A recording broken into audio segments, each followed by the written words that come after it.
Doctorate of philosophy ಸಮಾಜದಲ್ಲಿ doctorate ಪದವಿಯನ್ನು ಗೌರವಿಸಿರುವುದು ಸುದೀರ್ಘ 3 ದಶಕಗಳ ಸೇವೆಗೆ ಸಲ್ಲಿಸಿದ ಗೌರವದಾಗಿ. ಇದು ಇಡೀ ಚಿತ್ರದುರ್ಗ, ಕೋಟೆನಾಡು ಚಿತ್ರದುರ್ಗದ ಕೀರ್ತಿ, ಹೊಸದುರ್ಗದ ಕೀರ್ತಿಗೆ ಹೆಗ್ಗಳಿಕೆಯಿಂದ ಹೆಮ್ಮೆಯಿಂದ ಹೇಳಬಹುದು. ಇಂತಹ ಕೀರ್ತಿಗೆ ಪಾತ್ರರಾಗಿರುವವರು ಸಂತ ಚಿರಿಕೆಯ ರಾಜಕಾರಣಿ, ಯುವಕರ ಸ್ಫೂರ್ತಿ, ತಾಲೂಕಿನ ಭರವಸೆಯ ನಾಯಕರು, ಸಂಘಟನಾ ಚತುರರು, ಸಾಮಾಜಿಕ ಭದ್ರತೆಯ ಪ್ರಬುದ್ಧ ಜನನಾಯಕರಾಗಿರುವಂತಹ ಶ್ರೀಯುತ ಮಾನ್ಯ ಡಾಕ್ಟರ್ ಎಸ್ ಲಿಂಗಮೂರ್ತಿ ಅವರು ಆಗಿದ್ದಾರೆ. ಇದು ನಮ್ಮೆಲ್ಲರ ಹೆಮ್ಮೆಯಾಗಿದೆ.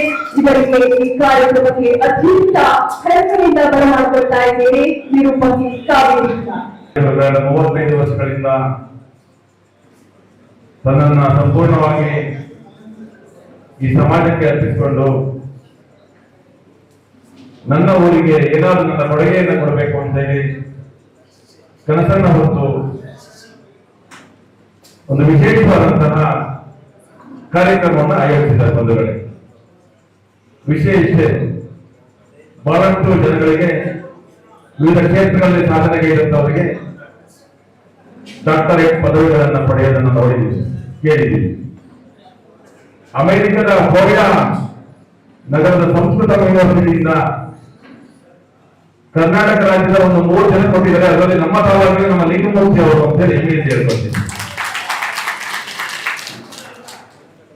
ಸಾಮಾಜಿಕ ಸೇವೆಯನ್ನು ಪರಿಗಣಿಸಿ ಶ್ರೀ ಕ್ಷೇತ್ರ ರಾಘವೇಂದ್ರ ಸ್ವಾಮೀಜಿಯವರ ಪುಣ್ಯಕ್ಷೇತ್ರ ಮಂತ್ರಾಲಯದಲ್ಲಿ ಒಂದು ಪ್ರಶಸ್ತಿಯನ್ನ ಪ್ರದಾನ ಮಾಡಿದ ಸಂದರ್ಭದಲ್ಲಿ ನಿಜವಾಗ್ಲೂ ಕೂಡ ನಾವು ಬಹಳಷ್ಟು ರಾಘವೇಂದ್ರನ ಕೃಪೆಗೆ ಪಾತ್ರವಾದಂತಹ ನಮ್ಮ ನಾಯಕರು ಯಶಸ್ವಿಯ ಎತ್ತರ ಬೆಳೆಯಲಿ ಅಂತ ಭಗವಂತನ ಅವತ್ತೇ ಸ್ಮರಿಸಿದ್ದೀವಿ. ವಿಶೇಷವಾಗಿ ಇವತ್ತು ವಾಕರ್ಸ್ ಅಸೋಸಿಯೇಷನ್ ವತಿಯಿಂದ ಒಂದು ಗೌರವಪೂರ್ವಕವಾದಂತಹ ಅಭಿನಂದನಾ ಸಮಾರಂಭವನ್ನ ಏರ್ಪಡಿಸಿದಂತಹ ಗೌರವಾನ್ವಿತ ವಾಕರ್ ಅಸೋಸಿಯೇಷನ್ ಅಧ್ಯಕ್ಷರು ಹಾಗೂ ನಮ್ಮ ಮಾರ್ಗದರ್ಶಕರಾದಂತಹ ಹರೀಶ್ ಅವರವರಿಗೆ ಹೃದಯಪೂರ್ವಕವಾಗಿ ಸ್ವಾಗತವನ್ನು ಬಯಸುತ್ತೇವೆ. ಬಂಧುಗಳೇ,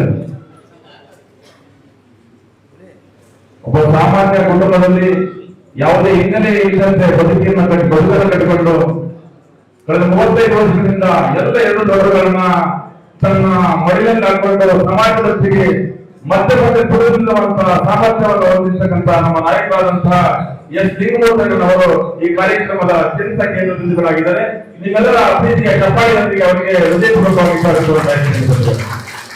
ಹೈಸ್ಕೂಲ್ ಓದುವಾಗಲೇ ಶ್ರೀಯುತರಿಗೆ ಕನ್ನಡ ಮಾಧ್ಯಮದಲ್ಲಿ ಹೈಸ್ಕೂಲಿಗೆ ಪ್ರವೇಶವನ್ನು ಕೊಟ್ಟಿರ್ತಾರೆ. ಭವಿಷ್ಯ ನಾವೆಲ್ಲ ಇಂಗ್ಲಿಷ್ ಮಾಧ್ಯಮಕ್ಕೆ ಹೋದ್ರೆ ನನಗೆ ಕಷ್ಟ ಆಗ್ತಿದೆ, ನಾನು ಕನ್ನಡಕ್ಕೆ ಹೋಗ್ತೀನಿ ಅಂತ ಹೇಳಿದಂತ ನಾವು ಕೇಳಿದೀವಿ. ಕನ್ನಡ ಮಾಧ್ಯಮದಿಂದ ನಾನು ಇಂಗ್ಲಿಷ್ ಮಾತಾಡಲಿಕ್ಕೆ ಹೋಗ್ತೀನಿ ಅಂತ ಸ್ವತಃ ತಾವೇ ತಮ್ಮ ದೊಡ್ಡಪ್ಪನವರ ಒಂದು ಲೆಟರ್ನು ಕಾಪಿ ಮಾಡಿಕೊಂಡು ಪ್ರಿನ್ಸಿಪಲ್ ಹತ್ರ ಹೋಗಿ ನಮ್ಮ ದೊಡ್ಡಪ್ಪನವರು ಹೇಳಿದ್ದಾರೆ, ದಯವಿಟ್ಟು ನನಗೆ ಇಂಗ್ಲಿಷ್ ಮೀಡಿಯಂಗೆ ಸೇರಿಸಿ ಅಂತ ಹೇಳಿ ತಾವೇ ಇಂಗ್ಲಿಷ್ ಮೀಡಿಯಂ ಬಗ್ಗೆ ಪ್ರಮೋಷನ್ ಕನ್ನಡ ಮೀಡಿಯಂ 8ನೇ ಕ್ಲಾಸ್ ಫೇಲ್ ಆಗಿ ಇಂಗ್ಲಿಷ್ ಮೀಡಿಯಂಗೆ ಪ್ರವೇಶವನ್ನು ಪಡೆದುಕೊಂಡು ಇವತ್ತು ನಮ್ಮ ದೇಶದ, ನಮ್ಮ ಪ್ರಪಂಚದ ಅತ್ಯುನ್ನತ ದೊಡ್ಡಣ್ಣ ಅಮೆರಿಕದ ಫ್ಲೋರಿಡಾದ ವಿಶ್ವವಿದ್ಯಾಲಯದಂತಹ ಡಾಕ್ಟರೇಟ್ ಪದವಿಯನ್ನು ಪಡೆಯುವಂತಹ ಹೆಮ್ಮೆ ನಮ್ಮೆಲ್ಲರಿಗೂ ಸಲ್ಲುತ್ತೆ. ಹಾಗೆ ಅವರು ಕೂಡ ಸಲ್ಲುತ್ತೆ. ಹಾಗೆ ಪಿಯುಸಿಯನ್ನು ಶಿವಮೊಗ್ಗದಲ್ಲಿ ಮುಗಿಸ್ತಾರೆ. ತನ್ನ ಅಕ್ಕ ನನ್ನ 2ನೇ ತಾಯಿ ಅಂತ ಯಾವಾಗಲೂ ಹೇಳ್ತಾ ಇದ್ರು. ಅದೊಂದು ಬಹಳ ದುಃಖಕರ ಸಂಗತಿ. ಅವರು ಅಕಾಲ ಮರಣಕ್ಕೆ ತುತ್ತಾಗ್ತಾರೆ. ಆ ನೋವು ನಮಗೆ ಈಗಲೂ ಕೂಡ ಅವರಲ್ಲಿ ನಾವು ತುಂಬಾ ಸತ್ಯ ಹೇಳ್ತಾರೆ. ನನ್ನ ರಾಜಕೀಯದ 7 ಪೀಳಿಗೆಯಲ್ಲೂ ಕೂಡ ನಾನು ಅಷ್ಟೊಂದು ನೋವನ್ನು ಅನುಭವಿಸಿಲ್ಲ.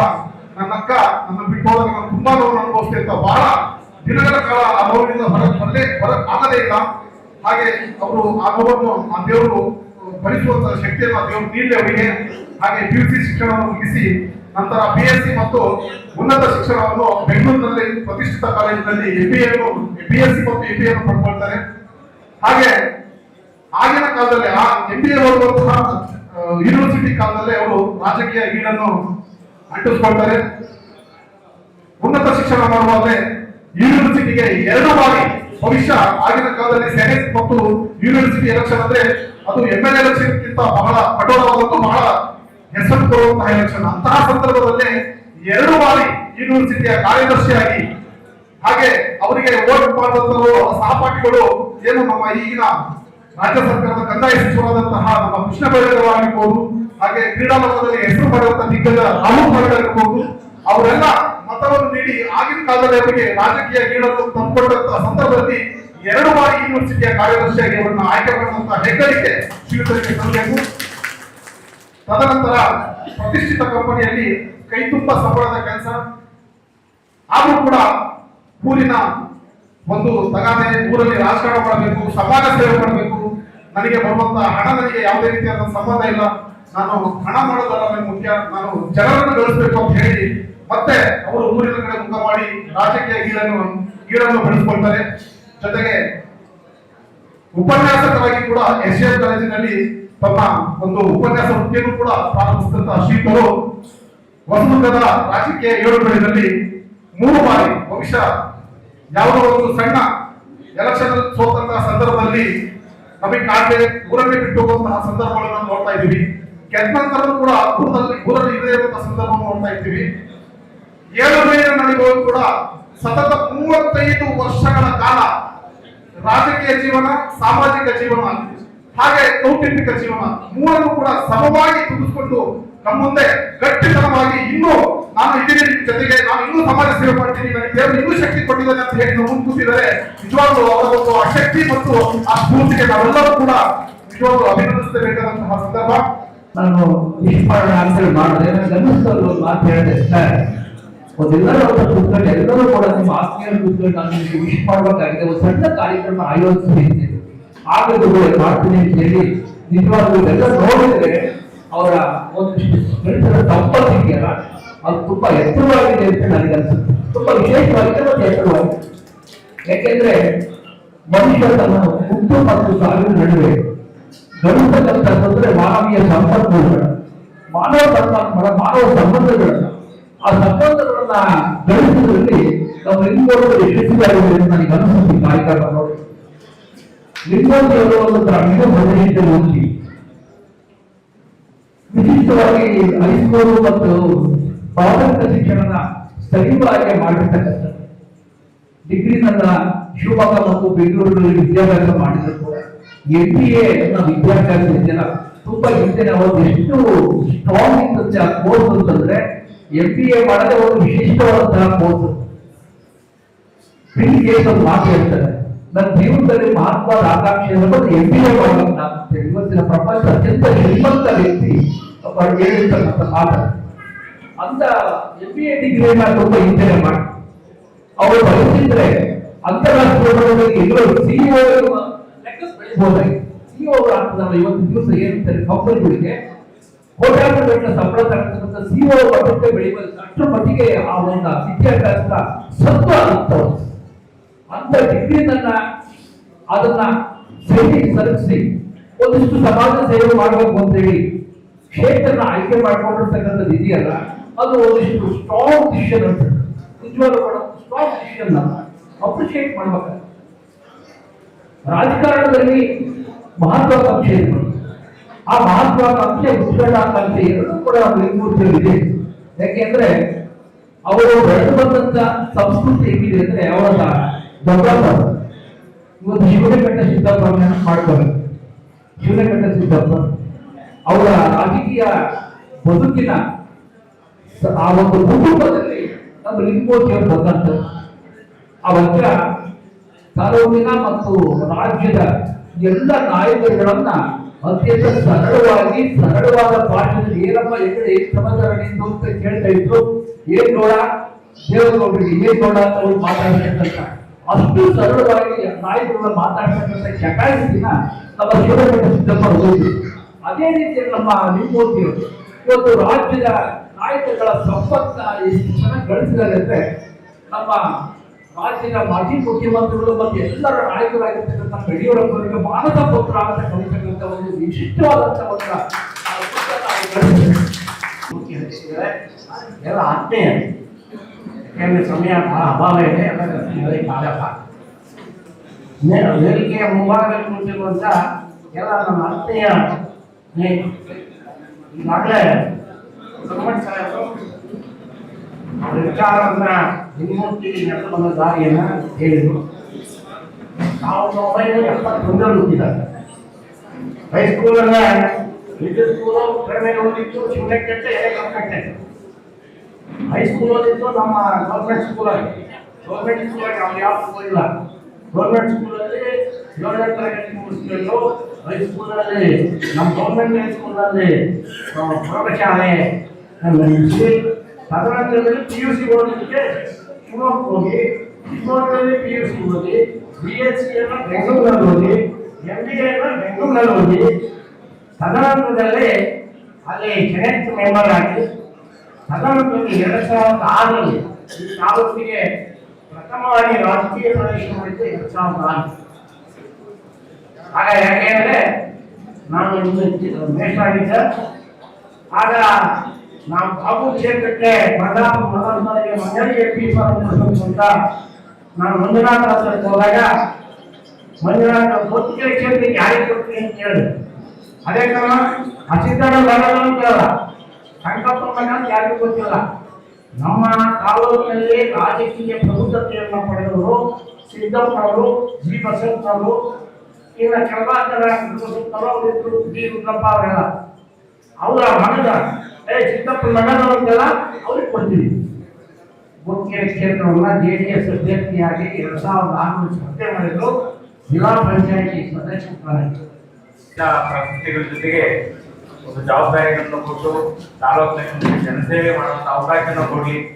ಅವ್ರ ಫ್ಯಾಮಿಲಿ ಬಗ್ಗೆ ಮಾತಾಡಿದ್ರು, ಅವ್ರ ವಿದ್ಯಾಭ್ಯಾಸದ ಬಗ್ಗೆ ಮಾತಾಡಿದ್ರು, ಅವ್ರ ಸಾಧನೆಗಳ ಬಗ್ಗೆ ಮಾತಾಡಿದ್ರು. ಈ ಎಕ್ಸ್ಟ್ರಾ ಮತ್ತೆ ಒಂದೇ ಒಂದು ಸಣ್ಣ ಅವ್ರ ಜೊತೆ ನಾನು ಅವಾಗ ಕಾರ್ಯ ಬರ್ತಾ ಇರ್ತೀನಿ ಬೆಂಗಳೂರಿಗೆ ಅಥವಾ ಈ ಕಡೆ ಆ ಕಡೆ ಹೋಗ್ತಾ ಇರ್ತೀನಿ. ಅವರು ನಾವ್ ಯಾವತ್ತೂ ರಾಜಕೀಯ ಮಾತಾಡೋದು ಅವ್ರ ಜೊತೆ. ಅವರು ನೀರಾವರಿ ಬಗ್ಗೆ ಮತ್ತು ನೀರಾವರಿ ಬಗ್ಗೆ ಮಾತಾಡ್ತಾರೆ. ನೀವ್ ಯಾರಾದ್ರೂ ಅವ್ರ ಜೊತೆ ಕಾರಲ್ಲಿ ಅಥವಾ ಯಾವಾಗಾದ್ರೂ ಟೈಮ್ ಸ್ಪೆಂಡ್ ಮಾಡಬೇಕಾದ್ರೆ ಅವ್ರಿಗೆ ಈ ಆರ್ಥಿಕವಾಗಿ ಮತ್ತೆ ಈ ನೀರಾವರಿ ಭದ್ರಾ ಮತ್ತು ಕೃಷ್ಣಾ ಮೇಲ್ದಂಡೆ ಯೋಜನೆ ಬಗ್ಗೆ ಅವರ ಕಾರ್ಯಕ್ರಮ ಕೇಳಿ ಗಂಟೆ ಇರ್ತಾರೆ. ಯಾವ ಒಬ್ಬ IAS IPS ಇಂಜಿನಿಯರ್ ಕೂಡ ಆ ಎಸ್ಟಿಮೇಷನ್ ಹೇಳಕ್ಕಾಗಲ್ಲ, ಅಷ್ಟು ತಿಳುವಳಿಕೆ ಹೇಳಕ್ಕಾಗಲ್ಲ. ಅವರವರು ನಮ್ಮ ಸಂಬಂಧ ಬಹಳ ದೊಡ್ಡದು. ಜೀವನದಲ್ಲಿ ರಾಜಕೀಯ ಪ್ರವೇಶ ಮಾಡಕ್ಕೆ ಮುಂಚೆನೆ ಯಡಿಯೂರಪ್ಪ ನನಗೆ ಜಮಾಪುರದಲ್ಲಿ ಸನ್ಮಾನ ಮಾಡಿಸಿದಂತ ವ್ಯಕ್ತಿ. ಮುಂದೆನೂ ಕೂಡ ಅವರು ನಮ್ಮ ತಾಲೂಕಿನಲ್ಲಿ ಅತ್ಯುತ್ತಮ ಪದವಿಗಳನ್ನು ಪಡೆಯಲಿ, ಗೌರವ ಪಡೆಯಲಿ, ಪ್ರಶಸ್ತಿ ಪಡೆಯಲಿ ಸಾಧಿಸಿ ನಾವು ನೀವೆಲ್ಲರೂ ಅವ್ರ ಜೊತೆಗೆ ಅಂತೇಳಿ ನಾನು ಮಾಡ್ತೀನಿ. ಧನ್ಯವಾದ. 2009ರಿಂದ 2013 ಮತ್ತು ಅನೇಕ ವರ್ಷಗಳ ಕಾಲ DCP ಆಗಿ ಮತ್ತು ಬೆಂಗಳೂರಿನಲ್ಲಿ ಮ್ಯಾನೇಜಿಂಗ್ ಡೈರೆಕ್ಟರ್ ಸೇವಿಸಿದಾಗ ನನ್ನ ಕಚೇರಿಯ ಮೇಲೆ ಅವರು 4 ಫ್ಲೋರ್ನಲ್ಲಿ ಅವರ ಆಫೀಸ್ ಇತ್ತು. MNL ಮೈಸೂರು ಮಿನರಲ್ಸು ಅದಕ್ಕೇನು MD ಆಗಿ ಅವರು ಚೇರ್ಮನ್ ಆಗಿ ಅಧಿಕಾರ ಸ್ವೀಕರಿಸಿದ ನಂತರ ಹಾಗಾಗಿ ನಾವು ಭೇಟಿ ಮಾಡ್ತಾ ಇದ್ದು. ಅತ್ಯಂತ ಸರಳ ವ್ಯಕ್ತಿತ್ವ ಮತ್ತು ನಮ್ಮ ಯಡಿಯೂರಪ್ಪನವರ ಮೇಲಿದ್ದಾರೆ ನಮ್ಮ ಮಾಜಿ ಮುಖ್ಯಮಂತ್ರಿಗಳು, ನಮ್ಮ ಇಡೀ ಸಮಾಜದ ಏನು ನಾಯಕರಿದ್ದಾರೆ ಅವರ ಮನೆಯಲ್ಲಿ ಅನೇಕ ಸಾರಿ ನಾವು ಭೇಟಿ ಮಾಡ್ತಿದ್ದು, ಅನೇಕ ವಿಷಯಗಳನ್ನ ಸಹ ಚರ್ಚೆಯನ್ನು ಮಾಡ್ತಿದ್ರು. ರಾಜಕೀಯವಾಗಿರ್ಬೋದು, ವೈಯಕ್ತಿಕವಾಗಿ ಮತ್ತು ಇತರೆ ವಿಷಯಗಳಲ್ಲಿ ಅನೇಕ ವಿಚಾರಗಳನ್ನ ವಿನಿಮಯ ಮಾಡ್ಕೊಳ್ತಾ ಇದ್ದು. ಮತ್ತು ಏನೇ ಅವರ ರಾಜಕೀಯದ ಒಂದು ಇದು ಬೇರೆ, ಆದರೆ ಬಹಳ ಸರಳವಾದ ವ್ಯಕ್ತಿತ್ವ, ಪರ್ಸನಲ್ ರಿಲೇಶನ್ಶಿಪ್ ಏನಿದೆ ಅದಕ್ಕೆ ಮಹತ್ವವನ್ನು ಕೊಡ್ತಿದ್ರು. ಬಹಳ ಮರ್ಯಾದೆಯಲ್ಲಿ ಮತ್ತು ಅತ್ಯಂತ ನಗುಮುಖದಲ್ಲಿ ಯಾವಾಗಲೂ ಬರ್ತಾ ಇದ್ರು. ಹೇಳಿ ಯಾವಾಗಲೇ ಭೇಟಿ ಮಾಡಿದ್ರು ಯಾವ ರೀತಿಯಾಗಿ ಸಂಬಂಧಗಳಿಗೆ ಅವರು ಹೆಚ್ಚಿನ ಮಹತ್ವವನ್ನ ಕೊಡ್ತಾ ಇದ್ರು. ಒಂದು ಪ್ರಶಸ್ತಿ ಪ್ರದಾನ ಮಾಡಿರೋದು ನಿಜವಾಗ್ಲೂ ಕೂಡ ತುಂಬಾ ಸಂತೋಷಕರವಾದಂತ ವಿಷಯ. ಆ ಒಂದು ಸ್ಥಿತಿಯಲ್ಲಿ ವೇದಿಕೆಯನ್ನು ಆಸೀನರಲ್ಲಿರ್ತಕ್ಕಂಥ ಡಾಕ್ಟರ್ ಲಿಂಗಮೂರ್ತಿ ಅವರೇ ಮತ್ತು ನಮ್ಮ ಕ್ಲಬ್ಬಿನ ಗೌರವಾನ್ವಿತ ಉಪಾಧ್ಯಕ್ಷ ಹರೀಶ್ ಬಾಬು ಅವರೇ ಮತ್ತು ವೇದಿಕೆ ಮೇಲಿರ್ತಕ್ಕಂಥ ಎಲ್ಲ ಗಣ್ಯರೇ ಅದರಲ್ಲಿ ಆಗಿರ್ತಕ್ಕಂಥ ಎಲ್ಲ ಗೌರವಾನ್ವಿತ ಆತ್ಮೀಯ ಬಂಧುಗಳೇ ಮಾತೆ, ಈಗಾಗಲೇ ಎಲ್ಲರೂ ಕೂಡ ಸಮಾಜ ಸೇವೆಯನ್ನ ಮಾಡಿರ್ತಕ್ಕಂಥ ಲಿಂಗಮೂರ್ತಿ ಅವರಿಗೆ ಡಾಕ್ಟರೇಟ್ ಬಂದು ನಿಜವಾಗ್ಲೂ ಕೂಡ ಸಂತೋಷಕರವಾದಂತ ವಿಷಯ. ನಾವು ಹೇಳೋದಾದ್ರೂ ಇಷ್ಟೇ, ಒಳ್ಳೆ ಸಮರ್ಥವಾಗಿ ಸೇವೆಯನ್ನ ಕೊಟ್ಟಿದ್ದಾರೆ. ಅವರು ಇನ್ನು ಮುಂದೆ ಬಹಳಷ್ಟು ಸಮಾಜ ಸೇವೆಯನ್ನ ಕೊಡಬೇಕು ಅಂದ್ರೆ ಮತದಾರರು ನಮ್ಮ ಹನುಮಂತಪ್ಪನವ್ರು ಹೇಳಿದ್ರು, ಡಾಕ್ಟರೇಟು ಅಮೇರಿಕನ್ ಡಾಕ್ಟರೇಟ್ ಅಲ್ಲ, ವಸ್ತುಗಳು ಡಾಕ್ಟರೇಟ್ ತಗೋಬೇಕು ಅಂತ. ಇರ್ಲಿ, ಅದನ್ನು ಒಂದಿನ ತಗೊಂತಾರೆ ಅಂತ ಈ ಸಂದರ್ಭದಲ್ಲಿ ಹೇಳ್ತಾ, ನಾನು ಫಸ್ಟ್ ಲಿಂಗಮೂರ್ತಿ ಅವರಿಗೆ ನಮ್ಮ ಕ್ಲಬ್ಬಿನ ವತಿಯಿಂದ ನಮ್ಮ ಅಶೋಕು ಬ್ಯಾನರ್ ವೇದಿಕೆ ಮೇಲೆ ಬರ್ರಿ, ಉಪಾಧ್ಯಕ್ಷರಿದ್ದಾರೆ, ನಮ್ಮ ಗೌರವ ಸಲ್ಲಿಸಿ ಈ ವಸ್ತುಗಾರ ತಾಲೂಕಿನಲ್ಲಿ ಇರಬೇಕು ಅನ್ನೋ ಒಂದು ಹಿತದೃಷ್ಟಿಯಿಂದ ಪದೇ ಪದೇ ಪ್ರಯತ್ನ ಮಾಡ್ತಿದ್ದಾರೆ. ಆ ಭಗವಂತ ನಿಜವಾಗ್ಲೂ ಕೂಡ ಅವರ ಸಮಾಜ ಸೇವೆಗೆ ಒಂದು ಅವಕಾಶ ಮಾಡಿಕೊಡ್ಲಿ. ನೋಡೋಣ, ಈಗ ಯಾರ್ಯಾರ ಏನೇನು ಬರ್ದಿರ್ತೋ ಯಾರಿಗೆ ಗೊತ್ತಿಲ್ಲ. ಪ್ರಯತ್ನ ಇದ್ರೆ ಖಂಡಿತ ಸಕ್ಸಸ್ ಆಗುತ್ತೆ ಅನ್ನೋದು ನಮ್ದು ಕೂಡ ಒಂದು ಏನು ನಾವು ನಡೆದಂತ ದಾರಿ. ಅದ್ರ ಜೊತೆಗೆ ನಮ್ಮ ಸಿದ್ದರಾಮಯ್ಯ ಹೇಳಿದ್ರು, ಇಲ್ಲಿ ಹೊಸದುರ್ಗ ತಾಲೂಕಿನಲ್ಲಿ ಪ್ರತಿಯೊಂದು ಏನು ನೀರಾವರಿ ಜೊತೆಗೆ ವಿದ್ಯಾವಂತ ನಿರುದ್ಯೋಗಿಗಳು ಬಹಳ ಇದ್ದಾರೆ. ಉದ್ಯೋಗ ಅವಕಾಶದಿಂದಲೇ ಬಹಳಷ್ಟು ಜನ ಬೆಂಗಳೂರಿಗೆ ವಲಸೆ ಹೋಗಿ ಅಲ್ಲಿ ಜೀವನ ನಡೆಸ್ತಕ್ಕಂಥದ್ದು ಬಹಳ ಕಷ್ಟಕರ. ಅಂತವರಿಗೆ ಎಲ್ಲ ವಿದ್ಯಾವಂತರಿಗೆ ಎಲ್ಲ ಉದ್ಯೋಗ ಅಟ್ಲೀಸ್ಟ್ ಸೃಷ್ಟಿ ಮಾಡೋಂಥ ಶಕ್ತಿಯರ ಅಂತ ಇದೆ. ನಾವೆಲ್ಲರೂ ಸೇರಿ ಏನಾದರೂ ಒಂದು ಉದ್ಯೋಗ ಉಂಟಾಗ ಅಂತ ಒಂದು ಫ್ಯಾಕ್ಟ್ರಿನೋ ಒಂದು ಗಾರ್ಮೆಂಟ್ಸ್ ಏನಾದರೂ ಒಂದು ಮಾಡಿದ್ರೆ ನಮ್ಮ ಸಮಾಜಕ್ಕೆ ನಾವು ಸಹ ಒಂದು ಗುರಿಯ ಕೊಟ್ಟಾಗತ್ತೆ. ಅದ್ರ ಮೂಲಕ ನಾವು ಒಂದು ಸಮಾಜ ಸೇವೆ ಮಾಡ್ಬೇಕಾಗತ್ತೆ. ಇಂಥದ್ರ ಬಗ್ಗೆ ಎಲ್ಲರೂ ಗಮನ ಹರಿಸಿ ಮಾಡಿ ಒಂದು ಸಮಾಜ ಸೇವೆಯನ್ನ ಮಾಡಲಾಗ್ತಕ್ಕಂಥ ಮಾತನ್ನು ಹೇಳ್ತಾ, ಈಗೇನು ನಮ್ಮ ಲಿಂಗಮೂರ್ತಿ ಅವರಿಗೆ ಆ ಸಂಸ್ಥೆಯವರು ಕೊಟ್ಟಂತ ಒಂದು ಡಾಕ್ಟರೇಟ್ ಅನ್ನ ನಾವೆಲ್ಲರೂ ಸೇರಿ ಅವರಿಗೆ ಅಭಿನಂದನೆಗಳನ್ನು ತಪ್ಪನ. ಹಿರಿಯರಿಗೆ ಗಣ್ಯರಿಗೆ ಒಂದ್ಸತ ಸಭೆಯ ಮುಂಭಾಗದಲ್ಲಿ ಇರ್ತಕ್ಕಂಥ ಎಲ್ಲರಿಗೂ ಒಂದ್ಸತ ನನ್ನ ಆತ್ಮೀಯ ಗೆಳೆಯ, ಈ ಊರಿನ ನೆಚ್ಚಿನ ಯುವ ನಾಯಕ ಅಂತ ಹೇಳ್ಬೋದು. ಅವರ ಒಡನಾಟ ನಂದು ಬಹಳ ವರ್ಷದಿಂದ ಬಂದೆ.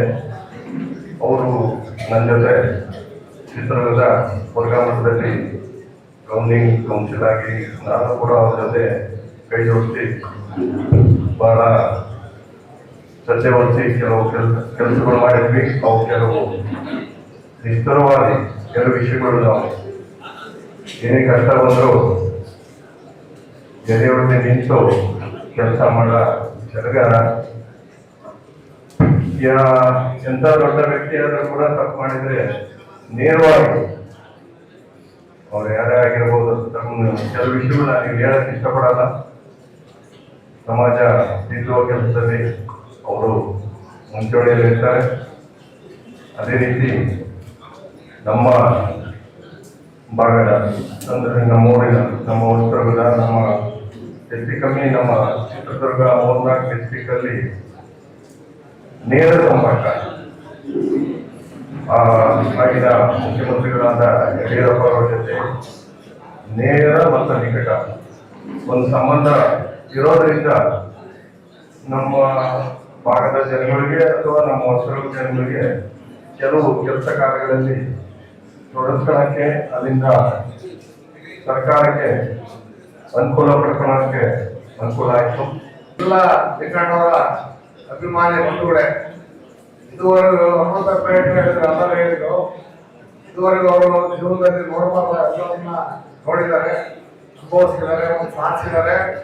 ಆದರೆ ಹೊಸದುರ್ಗ ತಾಲೂಕಿನ ರಾಷ್ಟ್ರೀಯ ಮಾಡೋಕ್ಕಾಗಲಿಲ್ಲ ಅಂತ ಅವ್ರು ಹೇಳಿದ್ರು ಅಂತ. ಅದಕ್ಕೆ ನಾನು ಹೇಳೋದು ಎರಡೇ ಮಾತು ಮುಗಿಸ್ತೇನೆ. ಈಗೇನು ಅಭಿಮಾನಿ ಬಂಧುಗಳೆಲ್ಲ ಬಂದಿದ್ದೀವಿ, ಇಷ್ಟು ಜನ ಒಂದ್ಸರಿ ಮನಸ್ಸು ಮಾಡಿದ್ರೆ ಅವ್ರ ಡಾಕ್ಟರೇಟ್ ಮಾಡೋದು ಬಹಳ ಬಡ. ಯಾಕಂದ್ರೆ ಈ ತಾಲೂಕಿನ ಎಂತೆಂಥವ್ರನ್ನ ಭಾರಿ ಎಮ್ಮೆಲ್ಲೆ ಮಾಡಿ ನಿರೀಕ್ಷೆ ಮಾಡಿದ್ವಿ ಅಂತ ಒಳ್ಳೆ ಜನ ಈ ತಾಲೂಕಿನವರು. ದಯಮಾಡಿ ಅಂತ ಅವಕಾಶವನ್ನ ಮಾನ್ಯ ಲಿಂಗಮೂರ್ತಿ ಅವರು ಏನ್ ಮಾಡೋದು ಗೊತ್ತಿಲ್ಲ, ಎಲ್ಲ ಜನ ಸೇರಿ ಆಶೀರ್ವಾದ ಮಾಡಂತ ಅವಕಾಶ ನಾವು ಕ್ರಿಯೇಟ್ ಮಾಡ್ಕೋಬೇಕು ಅಂತ ಹೇಳಿ ಒಂದು ಸುಸಂದರ್ಭದಲ್ಲಿ ಬಹುಶಃ ನಾನು ಅಂದ್ಕೊಂಡಿರ್ಲಿಲ್ಲ ಈ ರೀತಿಯಾದಂತ ಒಂದು ಅವಕಾಶ ಬರುತ್ತೆ ಅಂತ. ನಮ್ಮ ಕಾವೇರಿ ಪ್ರಶ್ನೆ ಕೇಳ್ತಾ ಇರ್ಬೇಕಾದ್ರೆ ನೆನಪಾಗ್ತಾ ಇದೆ. ನನ್ನ ಜೀವನದ ರಾಜಕೀಯ ಜೊತೆಲಿರ್ತಕ್ಕಂಥವ್ರು ಇಲ್ಲಿ ರೇಸ್ಗೆ ಬಂದು ಕೂತಿರ್ತಕ್ಕಂಥವ್ರು ಬಹಳಷ್ಟು ಜನ ಕಳೆದ 25-30 ವರ್ಷಗಳ ಬೇರೆ ಬೇರೆ ಪಕ್ಷದಲ್ಲಿದ್ರು ಕೂಡ ನನ್ನ ಜೊತೆಲಿ ಇದ್ರು. ಈಗ ನಮ್ಮ ಪಕ್ಷದಲ್ಲೂ ಕೂಡ ನನ್ನ ಜೊತೆಲಿ ಇದ್ದಾರೆ. ಅವರು ಹೇಳಿದ್ದಾರೆ ಎಲ್ಲ ವಿಚಾರಗಳನ್ನ ಈಗಾಗಲೇ ನಿಮ್ಮ ಜೊತೆ ಹಂಚಿಕೊಂಡಿದ್ದಾರೆ. ಅದನ್ನ ನಾನೇನು ಮತ್ತೆ ಹೇಳುವಂತ ಅಗತ್ಯ ಇಲ್ಲ. ಆದ್ರೆ ಈ ಸಂದರ್ಭದಲ್ಲಿ ಸಾಂಕೇತಿಕವಾಗಿ ಬಹುಶಃ ನನಗೆ ಈ ಡಾಕ್ಟರೇಟ್ ಬಂದಂತ ಸಂದರ್ಭದಲ್ಲಿ ನಾನು ಗೂಗಲ್ ಇಂಟರ್ನೆಟ್ ಅನ್ನ ನೋಡಿದೆ. ಯಾಕಂದ್ರೆ ಬಹಳಷ್ಟು ಯೂನಿವರ್ಸಿಟಿಗಳು ಡಾಕ್ಟರೇಟ್ ಅನ್ನು ಕೊಡೋದು, ನಾನೇನು ಓದಿಲ್ಲ ಡಾಕ್ಟರೇಟ್ ಕೊಡ್ಲಿಕ್ಕೆ. ಆದ್ರೆ ಸಮಾಜ ಸೇವೆ ಕುರಿಸಿ ಬೇರೆ ಬೇರೆ ಯೂನಿವರ್ಸಿಟಿ ಕೊಡೋ ಸಂದರ್ಭದಲ್ಲಿ ನಾನು ನೋಡಿದೆ ಯಾರ್ಯಾರಿಗೆ ಕೊಡ್ತಾ ಇದ್ದಾರೆ ಅಂತ ಕೇಳಿದಾಗ ಜಸ್ಟಿಸ್ ಶ್ರೀಶಾನಂದ್ ಅವರು, ತುಂಬಾ ದೊಡ್ಡ ಜಸ್ಟಿಸ್, ಹೈಕೋರ್ಟಿನ ಧಾರವಾಡದ ಜಸ್ಟಿಸ್ ಅವರು ಶ್ರೀಶಾನಂದ ಅಂತ, ಸುಮಾರು 1 ಲಕ್ಷ ಕೋಟಿ ಫಾಲೋವರ್ಸ್ ಇದ್ದಾರೆ ಅವರಿಗೆ ಈಗ ಅಸೋಸಿಯೇಟ್.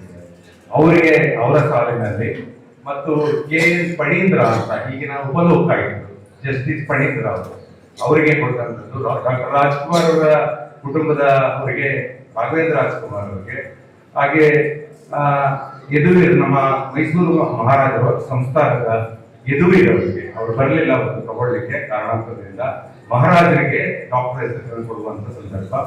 ನಮ್ಮ ರಾಘವೇಂದ್ರ ಸ್ವಾಮಿಗಳ ಈಗಿನ ಸ್ವಾಮಿಗಳ ಪೂರ್ವಾಶ್ರಮದ ತಂದೆಯವರಿಗೆ ಡಿಲಿಟ್ನ ಅನಿತಂಗ ಡಿಲಿಟ್ನ ಅದೇ ವೇದಿಕೆಯಲ್ಲಿ ಕೊಟ್ಟಂತದ್ದು.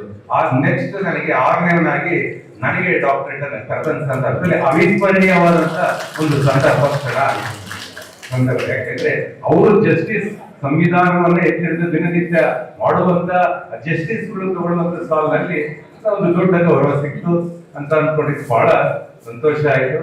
ಇದೆಲ್ಲದರ ಹಿಂದೆ ಪ್ರೇರಣೆ ನನಗೆ ಅನ್ಕೊಂಡಿಲ್ಲ, ಅವಶ್ಯಕತೆ ಇಲ್ಲ. ಡಾಕ್ಟರೇಟ್ ಅನ್ನುವಂಥದ್ದು ನನಗೇನು ಅವಶ್ಯಕತೆ ಇಲ್ಲ.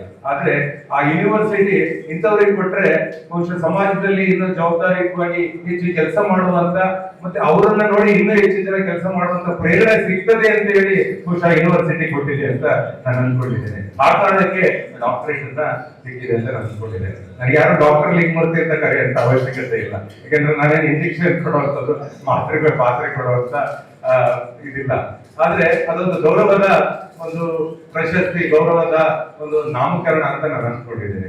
ಆ ಸಂದರ್ಭದಲ್ಲಿ ಬಹುಶಃ ಸಿಕ್ಕಂತದ್ದು ನಾನು ಅನ್ಕೊಂಡೆ, ನಾನೆಲ್ಲೂ ಕೆಲಸ ಮಾಡಿದೆ ವಸ್ತುವಿನ ಕ್ಷೇತ್ರದಲ್ಲೇ ನಮ್ಮ ಶಿವನಕಟ್ಟೆ ಸಿದ್ದಪ್ಪ ಅವರಂತ ಇವಾಗೆಲ್ಲ ಗೊತ್ತಿರ್ತಕ್ಕಂಥವ್ರೆ. ಸುಮಾರು 93 ವಯಸ್ಸಿನಲ್ಲಿ ಸತ್ತಂತದ್ದು. ಅವ್ರಿಗೆ 70 ವರ್ಷಗಳ ವ್ಯಾಸಾಯ ಬಿಟ್ಟು ರಾಜಕೀಯ ಮಾಡಕ್ ಹೋಗೋರಂತೆ 22ನೇ ವಯಸ್ಸಿಗೆ, ಮದುವೆಗಿಂತ ಮುಂಚೆ 70 ವರ್ಷಗಳ ಸುದೀರ್ಘ ಸಮಾಜ ಸೇವೆಯನ್ನ ಈ ತಾಲೂಕಿನಲ್ಲಿ ನಮ್ಮ ದೊಡ್ಡವರು ನಮ್ಮನ್ನ ಬೆಳೆಸುವಂತವ್ರು ಮಾಡಿದಂಥದ್ದು. ಅದು ಬಹುಶಃ ಅದು ನಮಗೆ ಪ್ರೇರಣೆಯಾಗಿ ಬಂದೆ ನಮ್ಮ ಸಮಾಜ ಸೇವೆಗೆ. ನಿಜಲಿಂಗಪ್ಪನವರ ಸಂಪರ್ಕದಲ್ಲಿ ನಾನು ಇಷ್ಟಂತದ್ದು. ಒಂದು ಸಂದರ್ಭದಲ್ಲಿ ನಾನು ಮಾತನಾಡಿ ನಿಜಲಿಂಗಪ್ಪನವ್ರ ಕರ್ಕೊಂಡು ಹೋದ್ರು. ಈ ರಾಷ್ಟ್ರಕಂಡಂತ ಅತ್ಯಂತ ದೊಡ್ಡ ರಾಜಕಾರಣಿ, ರಾಷ್ಟ್ರ ನಾಯಕ ಸನ್ಮಾನ್ಯ ಸಿದ್ದವರಳ್ಳಿ ನಿಜಲಿಂಗಪ್ಪನವರು ಮಾಜಿ ಮುಖ್ಯಮಂತ್ರಿಗಳು ನನ್ನನ್ನು ಕರ್ಕೊಂಡು ಹೋದ್ರು. ಹೋದಾಗ ನಾನು ಬೈಕ್ ನಲ್ಲಿ ಹೋದಾಗ ಕಾಲು ಬಿದ್ದೆ. ನೋಡಿದಾಗ ಮನೆ ಎದುರುಗಡೆ ಕೂತಿದ್ರು, ಪೇಪರ್ ಓದ್ಕೊಂಡು ಒಂದು ಸಂದರ್ಭವನ್ನು ಹೇಳ್ತೇನೆ. RT ನಗರದಲ್ಲಿ ಬೈಕಲ್ಲಿ ಹೋದೆ, ಒಂದು ನಿಂಬೆಟ್ ತಗೊಂಡ್ರು ದೊಡ್ಡಪ್ಪ. ಯಾಕೆ ದೊಡ್ಡಪ್ಪ ಅಂದ್ರೆ ಮುದ್ದೆ ದುಡ್ಡು ಒಬ್ಬ ನಿಜಲಿಂಗಪ್ಪ ತಗೊಂಡು ನಡೆಯುವಂತ ಹೋದೆ. ಬಾಕ್ಲಲ್ಲಿ ನಿಂತ್ಕೊಂಡು ಒಳಗೆ ಹೋಗ್ಬೋದೇ ನಿಂತ್ಕೊಂಡು ನಿಂತ್ಕೊಂಡ್ರು. ಯಾಕೆ ದೊಡ್ಡಪ್ಪ ಅಲ್ಲಿ ಕೂತಾರಲ್ಲ ನಡ್ಬಿಟ್ಟೆ ಹೋಗಿ ನಡೆಯುತ್ತೆ. ಅವರು ಇಲ್ಲೆಲ್ಲ ಬುದ್ಧಿರೋ ಪೇಪರ್ ಓದ್ತಿದ್ದಾರೆ, ಡಿಸ್ಟರ್ಬ್ ಮಾಡಬಾರ್ದು ನಿಂತ್ಕೊಂಡು. ಅವ್ರ ಮಗಳು 65 ವರ್ಷ ಪಾರ್ವತಕ್ಕ ಅಂತ, ಕಣ್ಣಲ್ಲಿ ಕನ್ನಡಕ ಆ ಕಾಲದಲ್ಲಿ ಹಾಕೊಂಡು ಬಂದು, ಯಾಕೆ ಹೊರಗಡೆ ನಿಂತಿದ್ದೇನೆ ಒಳಗೆ ಬರೋ ಇಲ್ಲ ಬುದ್ಧಿರ ಪೇಪರ್ ಓದ್ತಿದಾರೆ ಅಂತ. ಅಪ್ಪಾಜಿ ಹಿಂಗ್ ಬಂದಿದ್ದಾರೆ ಲಿಂಗಪ್ಪನವರು. ನಾನು ಆಮೇಲೆ ಪೇಪರ್ ಮಡಿಸಿಟ್ಟು ಕಾಲ್ ಮೇಲೆ ಕಾಲಿಂದ ಕೆಳಗೆ ಇಳಿಸಿ ಲಿಂಗಪ್ಪನವರು ಕರಿಯವ ಸಿದ್ದಪ್ಪನ ಯಾಕೆ ನಿಲ್ಸಿದ್ಯಾ ಬರಕ ಅಂದ್ರು. ಓದೇ ಜೊತೆ ಕಾಲ್ ಬಿದ್ದರು. ಇತಿಹಾಸದ ಪುಸ್ತಕದಲ್ಲಿ ನಾನು ಓದಿದ್ದೆ. ಲಿಂಗಪ್ಪನವ್ರ ಕಾಲ್ ಬಿದ್ದಾಗ ಈ ತಲೆ ಮೇಲೆ ಕೈ ಇಟ್ಟು ಯಾರಿತ್ತ ಅಂದ್ರು. ಅದೇ ಬುದ್ಧಿ ನನ್ನ ತಮ್ಮನ ಮಗ ಇವನು ಇವರಪ್ಪ ಚಿಕ್ಕ ವಯಸ್ಸಿನಾಗ ಬಿಟ್ಕೊಂಡು ಹೋಗ್ಬಿಟ್ಟ. ಗೆದಳಪ್ಪ ನೋಡು, ಸಮಾಜ ಸೇವೆ ಮಾಡ್ಬೇಕು, ದುಡ್ಮೇನು ಮಾಡ್ಬೇಕು ಅಂದ್ರು. ನನ್ನ ತಲೆ ಮೇಲೆ ಇತ್ತು. ನನಗೆ ಮಾತು ಏನು ಹೊರಡ್ಲಿಲ್ಲ. ತಂದು ನಿಂತ್ಕೊಂಡೆ. ಯಾಕೆ ಬಂದಿದ್ದಪ್ಪ ಅಂದ್ರು. ಅದೇ ಬುದ್ಧಿ ನಿಮ್ದು ಹುಟ್ಟಿದ್ದೀನಲ್ಲ ಮಾತಾಡಿಸ್ಕೊಂಡು ಮಾಡ್ತಾವೆ. ಇಬ್ಬರೇ ಗೆಸ್ಟ್, ಅಧಿಕಾರ ಇಲ್ಲದೆ ಇರುವಾಗ ಮುಖ್ಯಮಂತ್ರಿಗಳಿಗೆ, ಮಾಜಿ ಮುಖ್ಯಮಂತ್ರಿಗಳಿಗೆ ಇಬ್ಬರೇ ಗೆಸ್ಟ್ ನಾವು ವಿಶ್ ಮಾಡಕ್ ಹೋಗಿದ್ದೆ. ಆಯ್ತು ಸರಿ, ನಿನ್ನ ಅಳಿಯಂಗೆ ಒಂದು ಲೆಟರ್ ಕೊಟ್ಟಿದ್ದಲ್ಲ ಜೇಜ್ ಪಟೇಲ್ರಿಗೆ ಕೆಲಸ ಆಯ್ತು ಅಂದ್ರು. ಇಲ್ಲ ಬುದ್ಧಿ ಅವರು ದೇವೇಗೌಡರಿಗೆ ಇಲ್ಲ ಪ್ರಧಾನಿಯಾಗಿ ಹೋಗ್ಬಿಟ್ರು, ಅದು ಆಗ್ಲಿಲ್ಲ ಬುದ್ಧಿ. ಜೇಜ್ ಪಟೇಲ್ರಿಗೆ ಇನ್ನೊಂದು ಲೆಟರ್ ಕೊಟ್ಟಿದ್ರಲ್ಲ ಅಂದ್ರೆ ಅದು ಆಗ್ಲಿಲ್ಲ ಬುದ್ಧಿ. ನಿನ್ನ ಅಳಿಯಂಗೆ ಹೇಳೋ ನನ್ನ ಲೆಟರ್ ಇನ್ನೊಂದ್ಸರಿ ಯಾರು ತಗೊಂಡೋಗ್ಬೇಡ, ಖುಷಿ ಮಾಡಕ್ ಹೇಳು ಅಂದ್ರು. ನಾನು ಯಾಕೆ ಈ ಮಾತನ್ನ ಹೇಳ್ತೀನಿ ಅಂದ್ರೆ ಆಮೇಲೆ ಹೇಳ್ತೀನಿ. ಈ ಇಂಥ ಸಂದರ್ಭದಲ್ಲಿ ಅವರಿಗೆ ಸ್ವಾಭಿಮಾನ ಎಷ್ಟು ಅಂದ್ರೆ ಅವರಿಗೆ ಸತ್ಯದ 101ನೇ ವರ್ಷ, 93ನೇ ವಯಸ್ಸಲ್ಲಿ ನಾವು ಎಷ್ಟು ನೆನಪಿನ ಶಕ್ತಿ ಮತ್ತು ತುಡಿತ, ಸ್ವಾಭಿಮಾನದಿಂದ ಬದುಕಬೇಕು. ನೀವು ಲೆಟರ್ ತಗೊಂಡು ಭಿಕ್ಷೆ ಕೇಳಬೇಡಿ ರಾಜಕಾರಣಿಗಳ ಹತ್ರ ಅಂತ ಹೇಳುವಂತ ಮಾತನ್ನ ಸಂದರ್ಭದಲ್ಲಿ ನಾನು ಕೇಳಿಸ್ತೇನೆ. ಇಂಥ ನಿಲ್ಲಿಗಪ್ಪನವರು ಹೊಸದುರ್ಗದಲ್ಲಿ ಎಲೆಕ್ಷನ್ ಇಟ್ಟಿದ್ರು 1969ನೇ ಇಸ್ವಿ. ಸಂದರ್ಭದಲ್ಲಿ ಬಹುಶಃ ನಾವು ಹುಟ್ಟಿರ್ಲಿಲ್ಲ ಅಂತ ಕಾಣಿಸುತ್ತೆ. ಸಿದ್ದಪ್ಪ ಹೇಗಿದೆ ಮಳೆ ಬೆಳೆ ಹೊಸದುರ್ಗದಲ್ಲಿ ಅಂತ ಬಹಳ ಸೂಕ್ಷ್ಮವಾಗಿ ನಾವೆಲ್ಲ ಗಮನಿಸಬೇಕಾದಂತ ವಿಚಾರ. ಹೇಗಿದೆ ಮಳೆ ಬೆಳೆ ಅಂತ, ಏನೆಲ್ಲ ಬುದ್ಧಿ ಕಳ್ಳರು ಕಾಯಿ ಕೇಳ್ತಾರೆ ತೋಟನವರು, ಇದು ಬದುಕೋದು ಕಷ್ಟ ಐತೆ ಅಂತ ನಮ್ದು ಬಹಳ ನೇರವಾಗಿ ಮಾತಾಡೋದು. ಕಳ್ಳರು ಅವಾಗೆಲ್ಲ ಹಂಗೆ ಇತ್ತಲ್ಲ, ತೋಟದ ಕಾಯಿ ಉಳಿಸ್ಕೊಳ್ಳೋದೇ ಕಷ್ಟ ಇತ್ತು, ಯಾಕೆಂದ್ರೆ ಊಟ ಇರಲಿಲ್ಲ. ನಿಗ್ಲಿಂಗಪ್ಪ ಅವರು ಹೇಳಿದಂತ ಮಾತು ನನ್ನ ಕಿವಿನಲ್ಲಿ, ಸಿದ್ದಪ್ಪ ಕಳ್ಳರೆಲ್ಲ ತಪ್ಪು, ನಮ್ಮದು ತಪ್ಪು ಅಂದ್ರು. ಒಬ್ಬ ಸ್ಟೇಟ್ಸ್ಮನ್ ಕಳ್ಳನ ತಪ್ಪು ಅವ್ರದಲ್ಲ ನಮ್ಮದು ಅಂದ್ರು. ಅವತ್ತಿನ ಕಾಲ ನಿನ್ ಮನೆ ಕಾಯಿ ಕಿತ್ಕೊಂಡು ಹೋಗಿ ತೋಟದಲ್ಲಿ ಮನೆ ಕಟ್ತಾನ ಇಲ್ಲ, ಅವನು ಮದ್ವೆ ಮಾಡ್ತಾನ ಇಲ್ಲ, ಬಟ್ಟೆ ತಗೊಳ್ತಾನ ಇಲ್ಲ, ಊಟಕ್ಕಿಲ್ಲ ಅವನಿಗೆ, ಅದಕ್ಕೋಸ್ಕರ ಕಳ್ತನ ಮಾಡ್ತಾನೆ, ಅವನಿಗೆ ಕೆಲಸ ಕೊಡಕ್ಕಾಗಿಲ್ಲ, ಅದು ನಮ್ ತಪ್ಪು ಅಂದ್ರು. ನಿಗ್ಲಿಂಗಪ್ಪ ಅವ್ರು ಹೇಳಿದಂತ ಮಾತು. ಅಂದ್ರೆ ಒಬ್ಬ ಸ್ಟೇಟ್ಸ್ಮನ್ ಒಬ್ಬ ಕಳ್ಳ ಯಾವಕ್ಕೆ ಮಾಡ್ತಾನೆ ಅಂತ ಯೋಚನೆ ಮಾಡಿದ್ರು. ಇವತ್ತು ಆ ಸ್ಥಿತಿ ಇಲ್ಲ ಬಿಡಿ, ಇವತ್ತು ಆ ಸ್ಥಿತಿ ಇಲ್ಲ. ಇವತ್ತು ಎಲ್ಲರಿಗೂ ಅನ್ನ ಉದ್ಯೋಗ ಮಾಡುವ ಕೈಗೆ ಕೆಲಸ ಸಿಗುವಂತ ಅವಕಾಶ ಇದೆ. ಸೊ ಇದು ಈ ಸಂದರ್ಭಕ್ಕೆ ಯಾಕೆ ಹೇಳ್ತೇನೆ ಅಂದ್ರೆ, ಬಹುಶಃ ನಾನು MBA ಮಾಡಿ ಬಿರ್ಲಾ ಕಂಪನಿ ಕೆಲಸ ಮಾಡಿ ಇನ್ನೊಂದು ಹೇಳಿಲ್ಲ ಅನ್ಸುತ್ತೆ. I work marketing executive for PK Birla, Aditya Birla Indian multinational ಕಂಪನಿನಲ್ಲಿ ನಾನು ಕೆಲಸ ಮಾಡಿದ್ದೆ. ಅದು ನಿಮಗೆ ಬರ್ತಿರ್ತದೆ. ದೂರದರ್ಶನದಲ್ಲಿ ಕೆಲಸ ಮಾಡಿದೆ. ಇಂಡಿಯನ್ ಇನ್ಸ್ಟಿಟ್ಯೂಟ್ ಆಫ್ ಸೈನ್ಸ್ ಅಲ್ಲಿ ಸೋಲಾರ್ ವಾಟರ್ ಹೀಟಿಂಗ್ ಬಗ್ಗೆ ರಿಸರ್ಚ್ ಅಲ್ಲಿ ಪಾಲ್ಗೊಂಡೆ. ಹೀಗೆ 10 ರಮಣಶ್ರೀ ನಮ್ಮ ಅಣಿಮುತ್ತು ಷಡಕ್ಷರಿ ಅವರ ಜೊತೆ ಕೆಲಸ ಮಾಡಿದೆ. ಹೀಗೆ 10 ಹಲವಾರು ಬ್ಯಾಂಕ್ ಅಲ್ಲಿ ಕೆಲಸ ಮಾಡಿದ್ವಿ. ಕೆನರಾ ಬ್ಯಾಂಕ್ ಅಲ್ಲಿ ಅಲ್ಲೆಲ್ಲ ಒಂದು ಸ್ವಲ್ಪ ನೋಡ್ದೆ ಎವ್ರಿಥಿಂಗ್ ಮಾಸ್ಟರಿಂಗ್ ಅಂತೀವಿ, ಎಲ್ಲ ಕೆಲಸ ಮಾಡಿದ್ದೀನಿ, ಯಾವ್ದ್ರಲ್ಲೂ ಮಾಸ್ಟರ್ ಆಗಿಲ್ಲ. ಸೊ ಹೀಗೆ 10 ಹಲವಾರು ಅವಕಾಶಗಳು ಮಾಡೋ ಸಂದರ್ಭದಲ್ಲಿ ದುಡಿಮೆಯನ್ನ ನಮ್ಮ ಕರ್ಮಠರುಗಳು ಹೇಳೋ ಸಂದರ್ಭದಲ್ಲಿ ನಾನು ವೇದಿಕೆ ಮೇಲೆ ಇರ್ತಕ್ಕಂಥ ಎಲ್ಲರೂ ಪರಿಚಯದಲ್ಲಿ ಎಲ್ಲ ಹೆಸರುಗಳಕ್ಕೆ ಹೋಗ್ಲಿಲ್ಲ, ಸಂಘ ಆಗುತ್ತೆ ಅಂತ ಹೇಳಿ. ಇದೊಂದು ದೊಡ್ಡ ಒಂದು ಪ್ರಜಾಪ್ರಭುತ್ವದ ಬಸವಣ್ಣನ ವೇದಿಕೆ ತರ ಇದೆ. ಅನುಭವ ಮಂಟಪದಲ್ಲಿ ವೇದಿಕೆ ನೀವೆಲ್ಲ ಹಿರಿಯರೆಲ್ಲ ಕೂತಿದ್ದೀರಾ. ಹಾಗಾಗಿ ಅಂತ ಸಂದರ್ಭದಲ್ಲಿ ಇವತ್ತು ಏನು ಅವಕಾಶಗಳು ಸಿಕ್ಕಂಥದ್ದು ಬಹುಶಃ ಈ ಕ್ಷೇತ್ರದ ಏನೋ ಹೇಳ್ತಿದ್ದೆ ನಾನು, ಏನೋ ಹೇಳ್ತಾ ಇದ್ದೆ, ಬೇರೆ ಕಡೆ ಹೋದೆ ಅಂದ್ರೆ ಯಾರು ಗಮನಿಸ್ತಾ ಇಲ್ಲ ಅಂತ ಗೊತ್ತಾಯ್ತು. ಹೀಗೆ ಆ ಕಂಪನಿಗಳಲ್ಲೆಲ್ಲ ಕೆಲಸ ಮಾಡುವಂತ ಒಂದು ಅವಕಾಶ ಸಮಾಜ ಸೇವೆಗಳಿಗೆ ನಿಗ್ಲಿಗಪ್ಪನವರ ಮಾತುಗಳ ಪ್ರೇರಣೆ. ಎಷ್ಟೇ ಆರ್ಥಿಕವಾಗಿ ಕಷ್ಟ ಇದ್ರೂ ಕೂಡ ಇವತ್ತು ನಾನು ನೆಚ್ಕೋಬೇಕಾಗ್ತದೆ. ಬಹುಶಃ ಇಷ್ಟೆಲ್ಲ ಸಮಾಜ ಸೇವೆ ಏನಾದ್ರೂ ಅದು ನನಗೆ ಮಾಡುವಂತ ಕಲ್ಪನೆ ಕೊಟ್ಟದ್ದು ನಿಗ್ಲಿಂಗಪ್ಪನವರು ಸನ್ಮಾನ್ಯ. ಅದರ ಮುಂದುವರೆದವಾಗಿ ಕುಮಾರಸ್ವಾಮಿ ಅವರು ರಾಜಕೀಯವಾಗಿ ನನ್ನನ್ನ ಹುಟ್ಟಿಸ ಬೀಜ ಗಿಡವನ್ನ ಹಾಕಿದ್ದು, ಯಡಿಯೂರಪ್ಪನವರು ನೀರು ಗೊಬ್ಬರ ಹಾಕಿ ನೆರಳು ಕೂಡ ಮಾಡಿದ್ದಾರೆ ಯಡಿಯೂರಪ್ಪನವರು. ಆ ರೀತಿಯಾದಂತಹ ಒಂದು ಅವಕಾಶ ಸಿಕ್ಕಂಥದ್ದು. ಇದೆಲ್ಲದಕ್ಕೂ ಪ್ರೇರಣೆ ನನ್ನ ತಂದೆ ತಾಯಿ, ನನ್ನ ಕುಟುಂಬ. ನಮ್ಮ ತಾಯಿ ಚಿಕ್ಕ ವಯಸ್ಸಲ್ಲೇ ಗಂಡನ್ನು ಕಳ್ಕೊಂಡ್ರು ಕೂಡ ನಮಗೆ ಇವತ್ತು ಒಬ್ಬ ಧೀಮಂತ ವ್ಯಕ್ತಿಯಾಗಿ ಈ ಕುಟುಂಬದಲ್ಲಿ ನಮ್ಮ ತಾಯಿಯ ಪ್ರೇರಣೆಯಿಂದ ಆಶೀರ್ವಾದದಿಂದ ಕೆಲಸ ಮಾಡಲಿಕ್ಕೆ ಸಾಧ್ಯ ಆಗಿದೆ. ಅದೇ ನಮ್ಮ ಅಕ್ಕನವರು ಇವತ್ತಿಲ್ಲ ಮಾವನವರು ಹೇಳಿದರು ಹಾಗೆ ವಿಶೇಷವಾಗಿ ನನ್ನ ಹೆಂಡತಿ, ಅವಳಿಗೆ ಸ್ವಲ್ಪ ಸಿಟ್ಟು ಜಾಸ್ತಿ. ನಾನು ಯಾವಾಗ ಹೇಳ್ತೇನೆ ಅದು ಸಿಟ್ಟು ಎಂತದ್ದು ಅಂತಂದ್ರೆ ಪ್ರೀತಿಯ ಸಿಟ್ಟದು, ಯಾರ ಮೇಲೆ ದ್ವೇಷ ಅಸೂಯೆ ಮಾಡುವಂತ ಸಿಟ್ಟಲ್ಲ. ಅಂದ್ರೆ ನಮ್ಮ ತಪ್ಪುಗಳನ್ನ ತಿದ್ದುವಂತ ಸಿಟ್ಟು ಅವ್ರಿಗಿರ್ತದೆ. ಅದರಿಂದ ನಾವು ಮನುಷ್ಯರಾಗಿದ್ದೇವೆ. ಮಕ್ಕಳನ್ನ ನನಗೇನಾದ್ರೂ ಇದೆಲ್ಲದೂ ಲಭಿಸಿದೆ ಅಂದ್ರೆ ತಂದೆ ತಾಯಿ ಗುರುವಿನ ಆಶೀರ್ವಾದ ಜೊತೆಗೆ ಪ್ರಮುಖವಾಗಿ ಅವಳೇ ನನ್ನ ಹೆಂಡತಿ ಮತ್ತು ಮಕ್ಕಳ ಪ್ರೇರಣೆ ಅದಕ್ಕೆ ಇಷ್ಟು ಕೆಲಸ ಮಾಡ್ಲಿಕ್ಕೆ ಒಂದು ಶಕ್ತಿಯನ್ನ ಕೊಟ್ಟಿದೆ. ಬಹುಶಃ ಒಂದು ಗ್ರಾಮ ಪಂಚಾಯತಿ ಚುನಾವಣೆಯನ್ನ ಜಿಲ್ಲಾ ಪಂಚಾಯತ್ ಚುನಾವಣೆಗೆ ಸೋತವರು ಬಹುಶಃ ಬಹಳ ಕಷ್ಟ ಇದೆ, ಎಲ್ಲರಿಗೂ ಗೊತ್ತಿದೆ. ನಾವು ರಾಜಕಾರಣ ಮಾಡುವಂತವ್ರು. ನನಗೆ ಎಲ್ಲೋ ಒಂದ್ ಕಡೆ ನನಗೆ ಆಶ್ಚರ್ಯ ಆಗುತ್ತೆ. ನಾನು ಬದುಕಿದ್ದೀನ 3 ಅಸೆಂಬ್ಲಿ ಎಲೆಕ್ಷನ್ ಸೋತು ಬದುಕಿದ್ದೀನ ಅಂತ ಮುಟ್ಟು ನೋಡ್ಕೊಳ್ತೀನಿ. ಸರಿ ಹೌದು, ನೀ ಬದುಕಿದ್ಯಪ್ಪ ಅಂತ ನನ್ನ ಆತ್ಮಹತ್ಯೆ ಹೇಳುತ್ತೆ.